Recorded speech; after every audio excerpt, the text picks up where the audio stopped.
Hi guys, Andy here from the Rock Climbing Company. We're just going to do a quick talk through how I would equalise multiple pieces of equipment together to build a belay. We've done a video before on how we would equalise two pieces together, but we're going to evolve on that a little bit and talk about how we would belay and connect with three pieces or even more, okay, and how you would need to do that.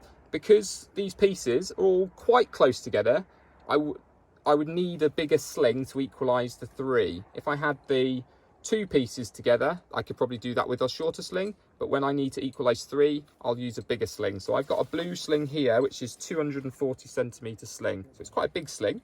I normally have one with me whenever I go multi-pitching.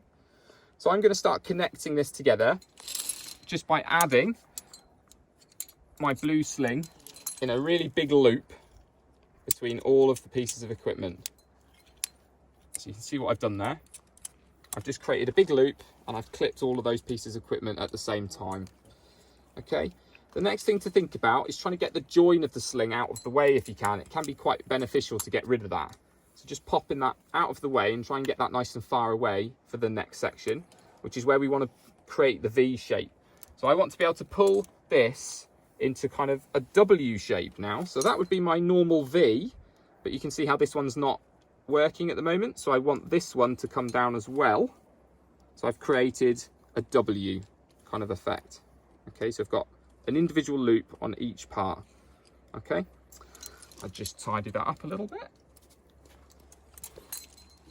So when I tie this knot, okay, I'm going to be able to equalize all of those together.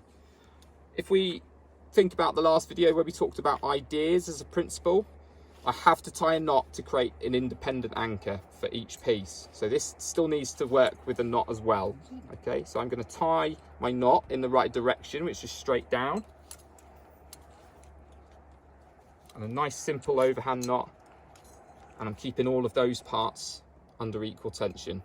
Okay, if I'm pulling off to the side, I would need to retie that knot. If I'm pulling up at a funny angle, I might need to retie the knot appropriately. So just make sure that knot has got all the tension equal across all of your points. That's how I'd equalise three pieces of equipment with a 240 centimetre sling. I hope that's helpful. Let me know if you've got any feedback.